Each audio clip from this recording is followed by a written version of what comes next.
롯이 아브라함을 떠난 후에 여호와께서 아브라함에게 이르시되 너는 눈을 들어 너 있는 곳에서 북쪽과 남쪽 그리고 동쪽과 서쪽을 바라보라. 보이는 땅을 내가 너와 내 자손에게 주리니 영원히 이르리라. 내가 네 자손이 땅에 티끌 같게 하리니 사람이 땅에 티끌을 능히 셀 수 있을진데 네 자손도 세리라. 너는 일어나 그 땅을 종과 힘으로 노동하라. 내가 그것을 네게 주리라. 같이 읽겠습니다.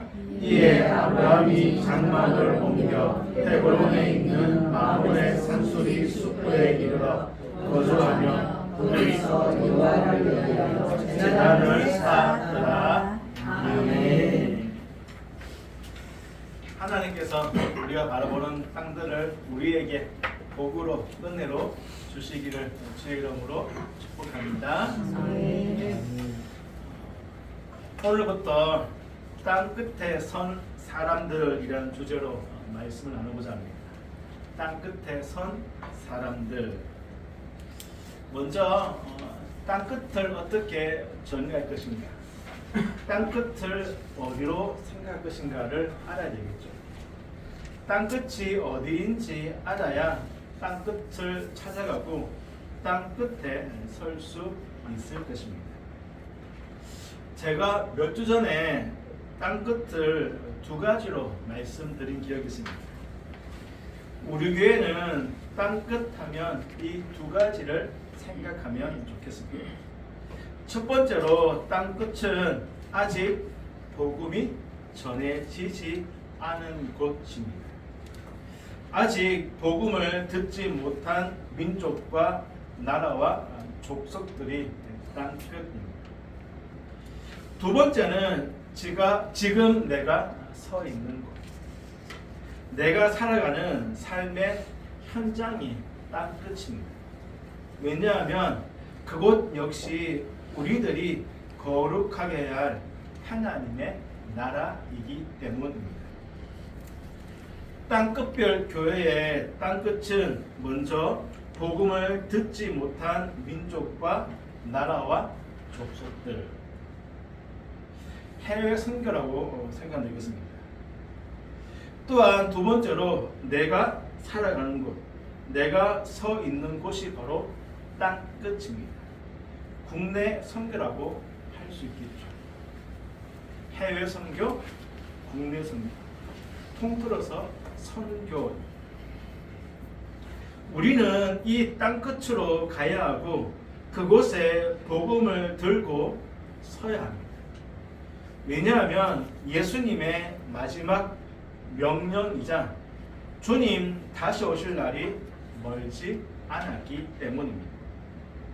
그래서 우리보다 먼저 땅 끝에 선 사람들 통해서 어떻게 그 자리에 서야 하는지, 또는 왜 그 자리에 서지 못했는지 그들의 실패를 통해서 배우면서 땅 끝에 굳게 서는 시간을 가지고자 합니다. 성도 여러분, 땅 끝에서 복음을 통하여 주님의 이야기를 써내려가는 저와 여러분, 우리 교회가 되어지기를 주의 이름으로 축복합니다. 아멘. 오늘은 첫 번째 시간으로 아브라함입니다. 아브라함, 바라보라. 하나님께서 아브라함을 부르셨죠. 한번 보실까요? 창세기 12장 1절입니다. 창세기 12장 1절 우리 같이 한번 읽으시겠습니다. 여호와께서 아브라함에게 이르시되 너는 너의 고향과 친척과 아버지 집을 떠나 내가 내게 보여줄 땅으로 가라. 아멘. 아브라함, 떠나서 내가 너에게 보여줄 땅으로 가라 하셨습니다. 가라. 성도 여러분, 가라 하셨는데요, 오라고 해야 맞지 않나요? 하나님이 아브라함을 부르시잖아요. 맞죠?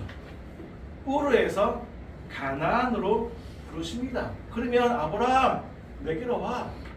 오라 해야지. 맞죠? 맞나요? 그런데 하나님은 뭐라 하시죠? 가라. 가라. 여기에 중요한 땅 끝에 원리가 있습니다. 우리는 가는 자들입니다. 하나님이 부르신 곳으로, 하나님이 보내시는 곳으로 가는 자들입니다. 오늘 본문 18절에 보면 아브라함이 어떻게 하죠? 장막을 옮겨 헤브론으로 갔습니다. 이것이 미션, 바로 선교입니다. 성경 보면 하나님은 보내십니다. 하나님은 보내시는 분이십니다. 창세기 11장에 우리가 잘 아는 바벨탑 사건이 있습니다. 하나님의 창조 원리, 창조 목적은 창세기 1장 28절 생육하고 번성하고 땅에 충만하고 정복하고 다스리라는 것이죠. 노아 홍수 이후에도 9장에서 다시 한 번 더 확인해 주셨습니다. 그런데 사람들은 어떻게 했습니까? 신할 평지에 모여들었죠. 하나님은 가라고 하셨는데 사람들은 모여들었습니다.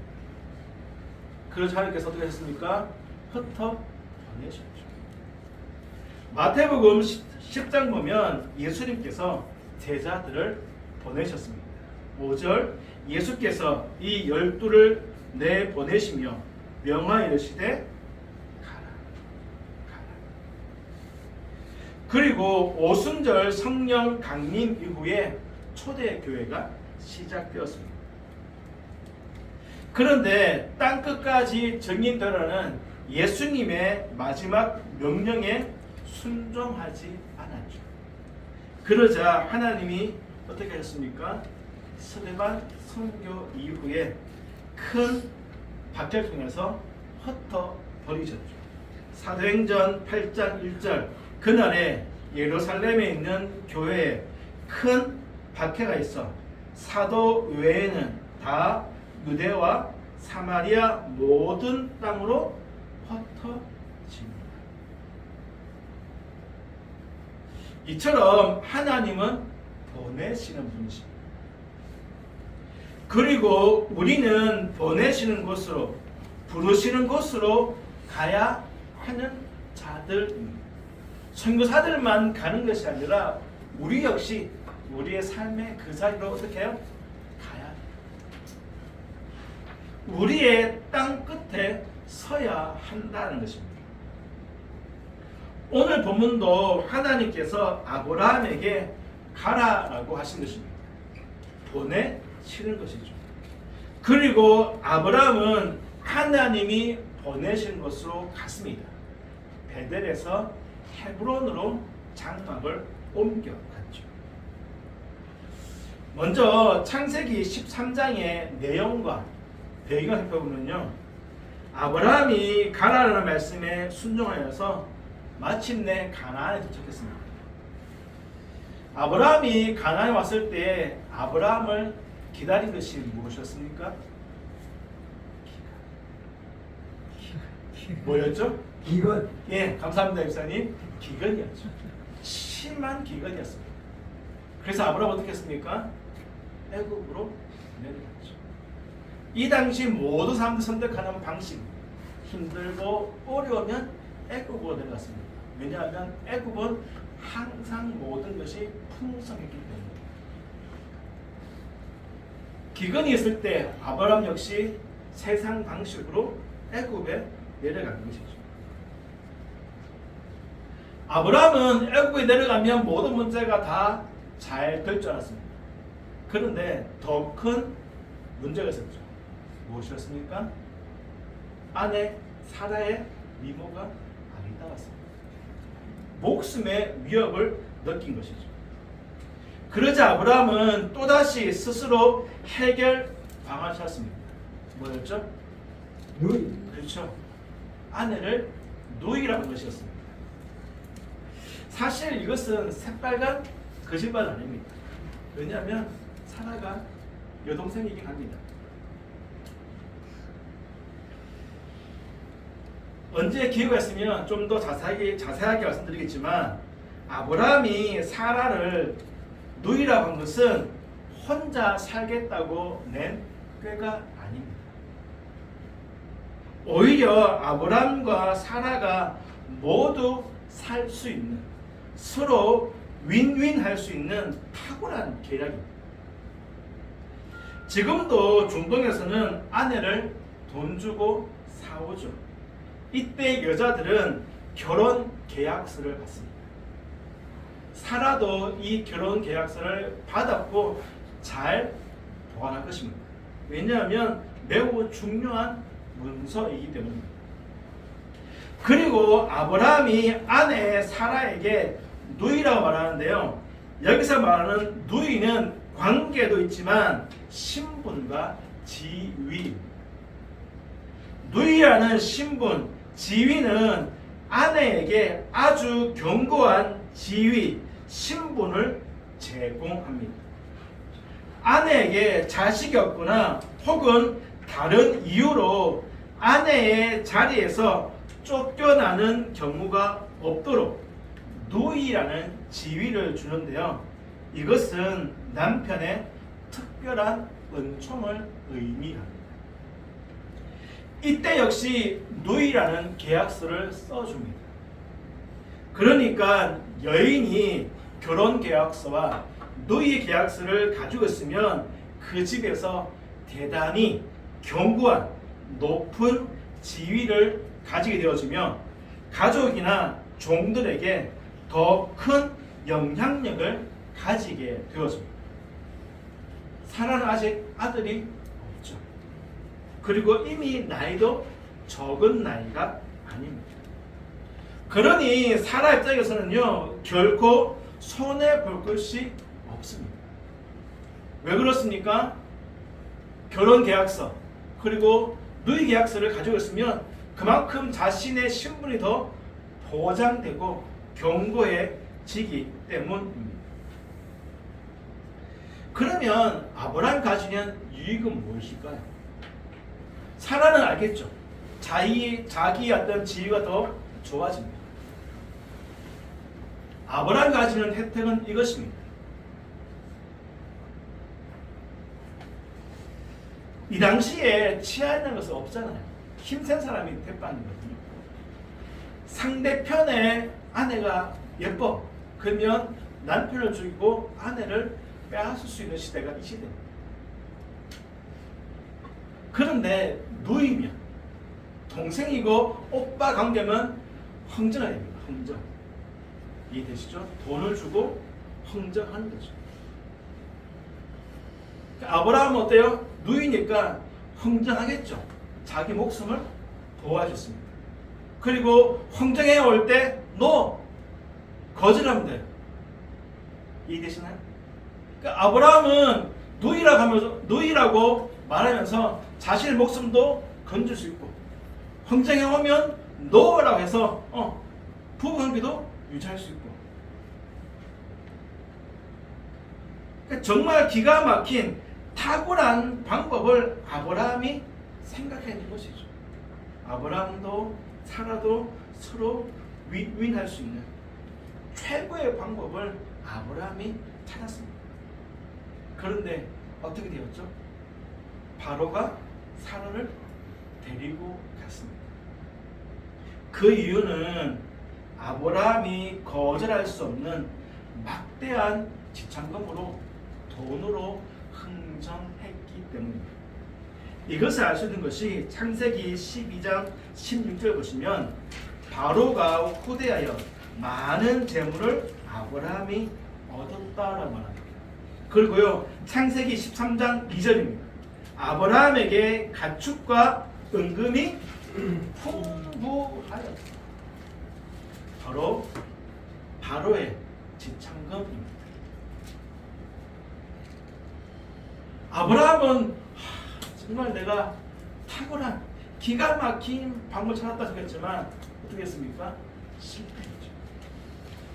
잠언 16장 21절 자기 눈에는 다 잘 되어 보여도 하나님은 무엇을 보시죠? 마음을, 중심을 보십니다.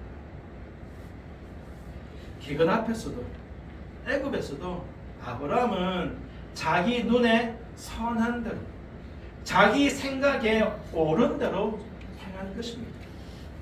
다 잘 되어 보이고 다 잘 될 것이라고 생각했습니다. 하지만 모두 다 실패했죠. 그리고 그 실패로 많은 재물을 받았습니다. 그런데 이 재물이 창세기 13장에서 분열과 다툼의 원인이 되어집니다. 아브라함과 조카 롯의 소유가 많아져서 종들이 서로 다투었죠. 잠언 14장 12절 어떤 길은 사람이 보기에 바르나 필경은 끝에는 뭐다? 사망의 길이죠. 어떤 길은 사람이 보기에는 정말 좋은 길처럼 보입니다.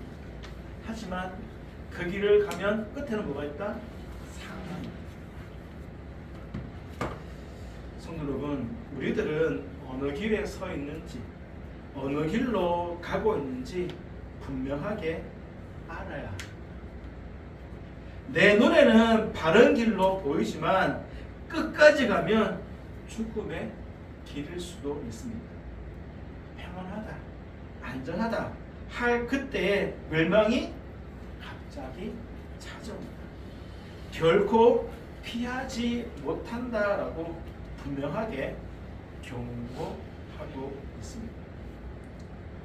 성도 여러분, 아브라함의 실패는 서야 할 곳에 서지 않았기 때문입니다. 아브라함이 설 곳은 넉넉한 애굽이 아니라 심한 기근이었지만 가나안이었습니다. 그런데 자신의 생각대로 자신의 방법대로 가다가 실패하고 끝까지 가면 사망의 길인 그 길로 돌아선 것입니다. 성도 여러분, 땅 끝에 서야 합니다. 초막이나 궁궐이나 땅 끝으로 가야 합니다. 그 길만이 생명의 길입니다.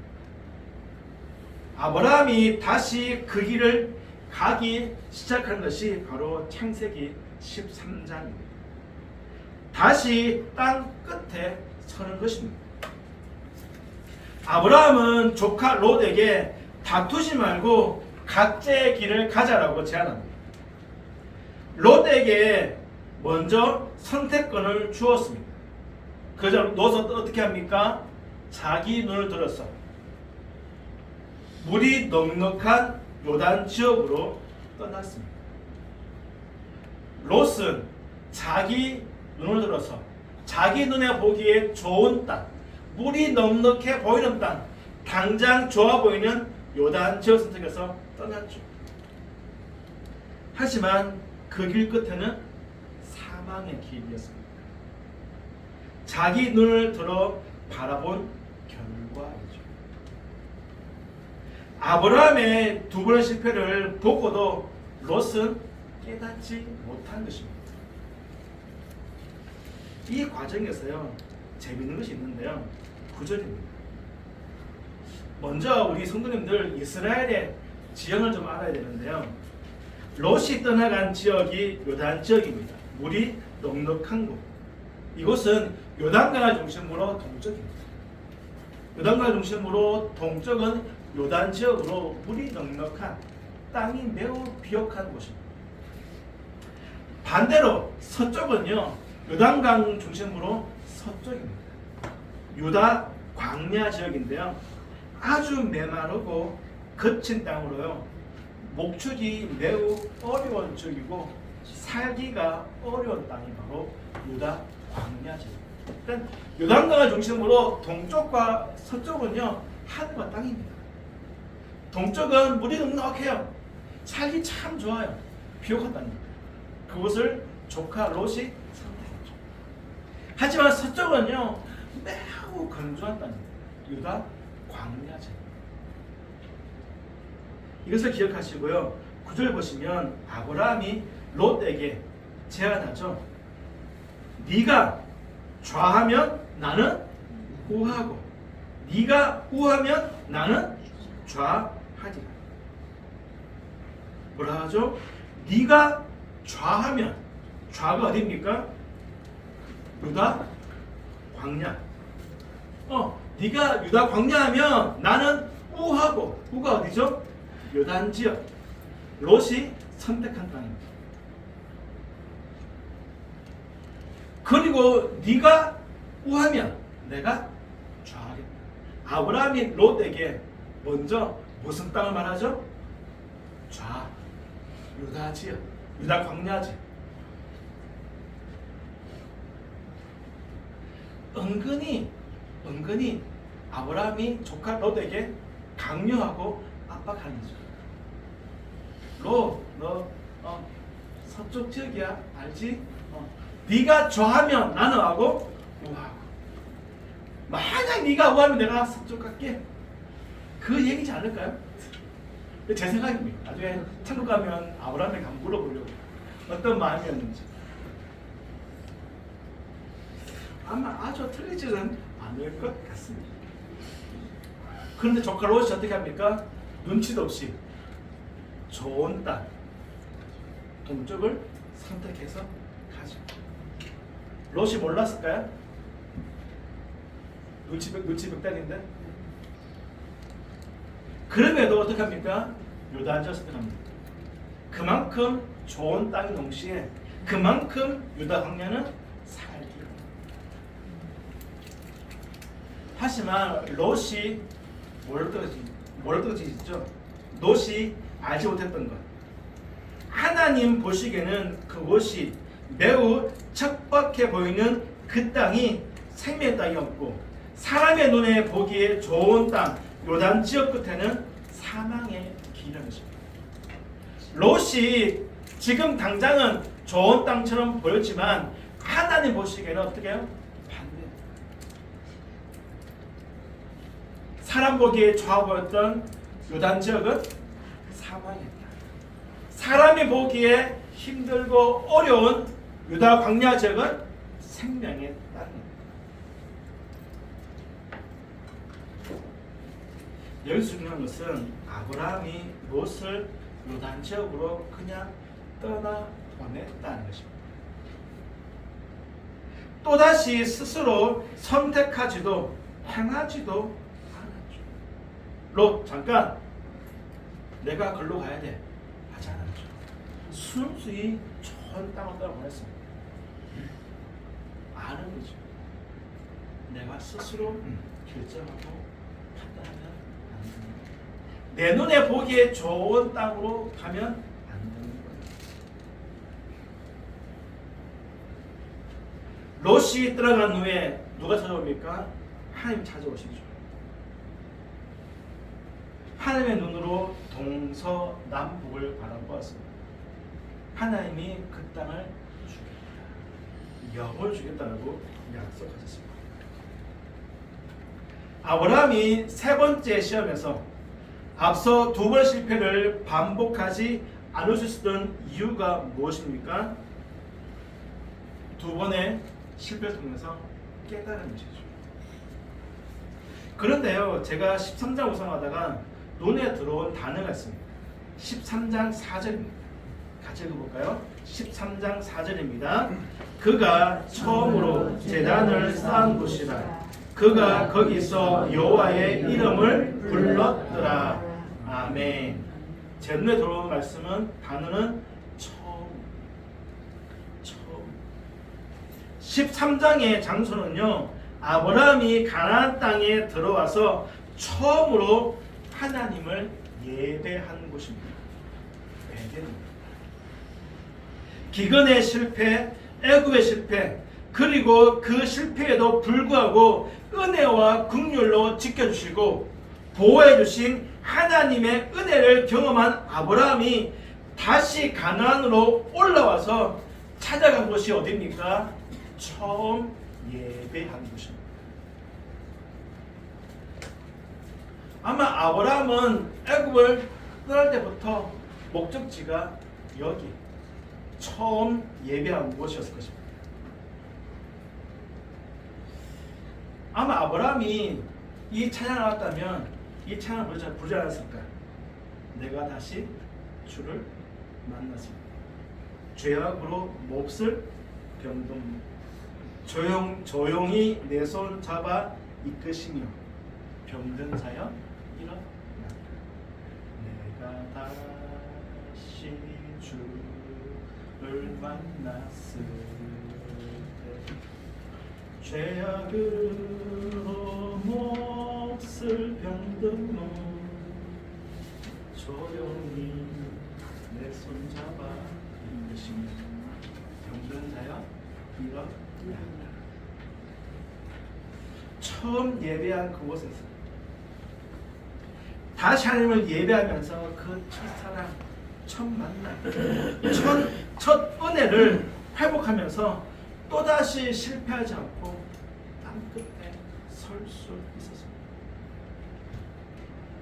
성도 여러분, 땅끝에 서기 위해서는요, 다시 주님을 만나야 합니다. 은혜를 회복해야 합니다. 과거의 만남, 어제의 은혜가 아니라 날마다 새롭고 새로운 은혜를 경험하고 회복해야 내가 살아야지만 땅끝에 설 수 있는 것입니다. 성도 여러분, 구원의 감격이 새롭습니다. 정말 영원 깊은 곳에서 아버지 이름을 부른 적이 언제입니까?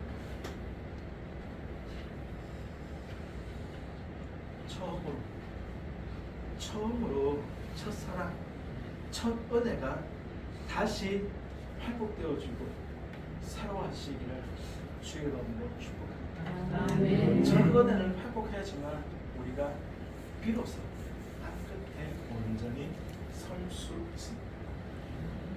두 번째는요, 14절입니다. 14절 같이 읽겠습니다. 14절입니다.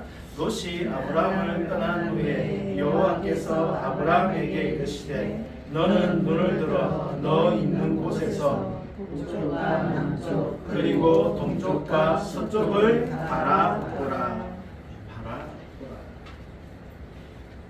동서남북을 바라보라. 그리고 종과 행으로 다녀보라. 어떻게 해요? 내가 너에게 주겠다. 성도 여러분, 아브라함에게 지금 손에 잡고 있는 것이 아무것도 없습니다. 가나안 땅에 아브라함 이름으로 땅 한 평 없어요. 그렇죠? 그리고 아직 아들도 없습니다. 아무것도 없습니다. 그런데 하나님은 주신다고 어떻게 해요?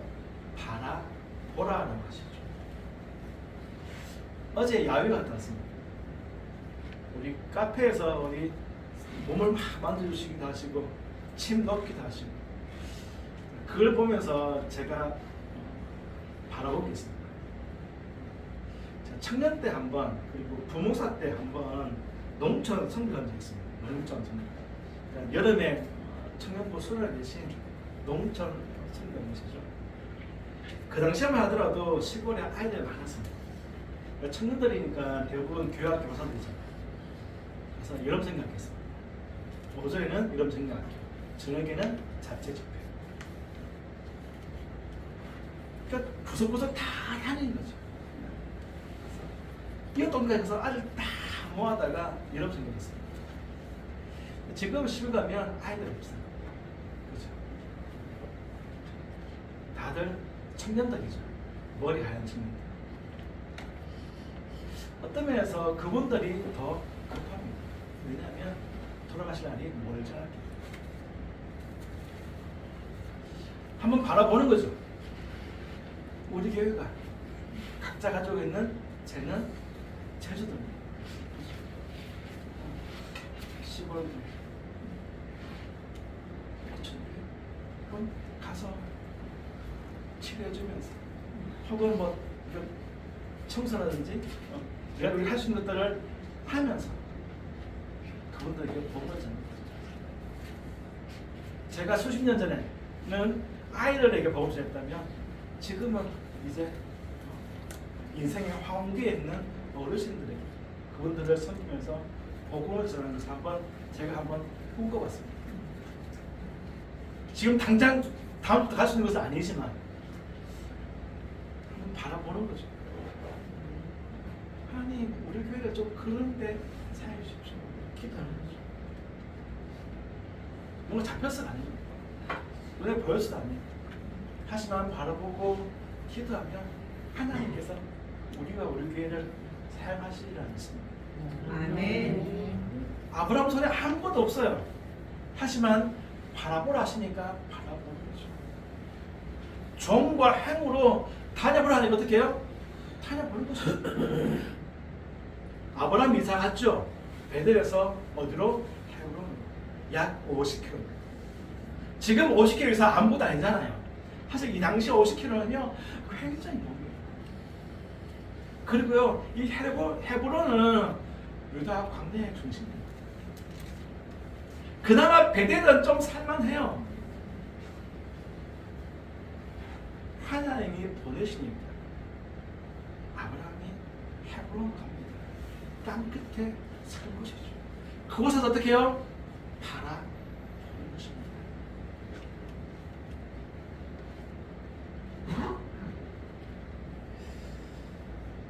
성도 여러분, 내가 처음 주를 만났습니다. 내가 다시 주를 만났습니다. 그리고 이제 다시 만난 주님을 그 우리 마음 가운데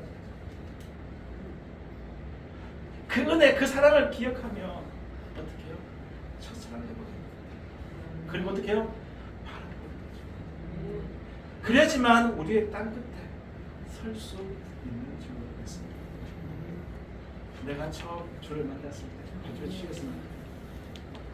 내가 처음 주를 만났을 때 이 찬양, 우리의 신앙으로, 우리의 고백으로 기도하고 한번 같이 찬양하면서 찬양하면 좋겠습니다.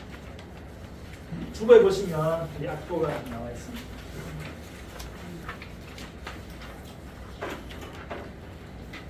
내가 처음 주를 만났을 때.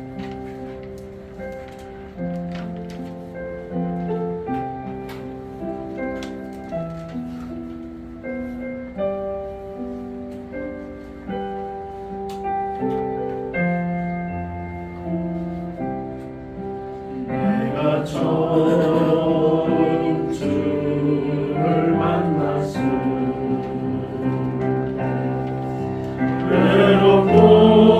외롭고 쓸쓸한 모습 말없이 홀로 걸어가신 길 영광을 담아버린 나무네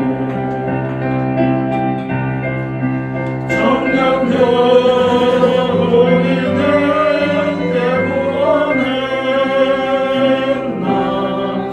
나의 영혼도 구원하려나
그 첫사랑을 회복하기 원합니다.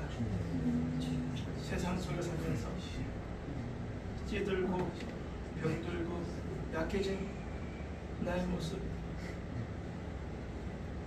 있는 모습과도 추락해 나갑니다.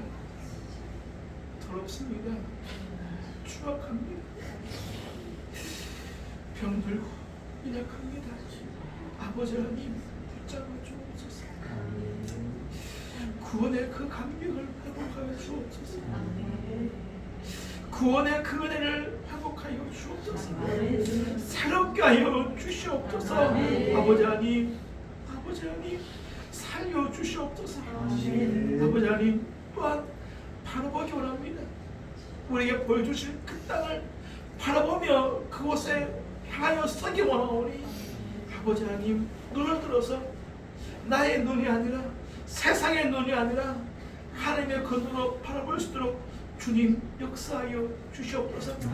아버지 하나님 우리 교회가 땅끝에 서서 주님의 그 이야기를 써내가지고 합니다. 복음 전도자로 쓰임받기 원하오니 아버지 하나님 사용하여 주옵소서. 우리를 받아 주옵소서. 사용하여 주옵시고 영광 받아 주옵소서. 아버지 하나님 약한 모든 부분들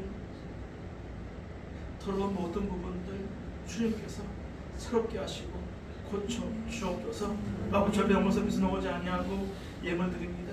예물 기쁘게 받아주시고 함량하여 주시옵소서. 아버지 하나님 성도들 귀한 손길 정성 남겨 있는 귀한 예물이 오니 영광스럽게 사용하여 주옵소서. 성도의 가정과 직장 사업장들 모든 형편 모든 상황 다 하신 주님께서 이 땅 거기서 형통케 하시고 복되게 하시며 지경을 넓혀 주옵소서.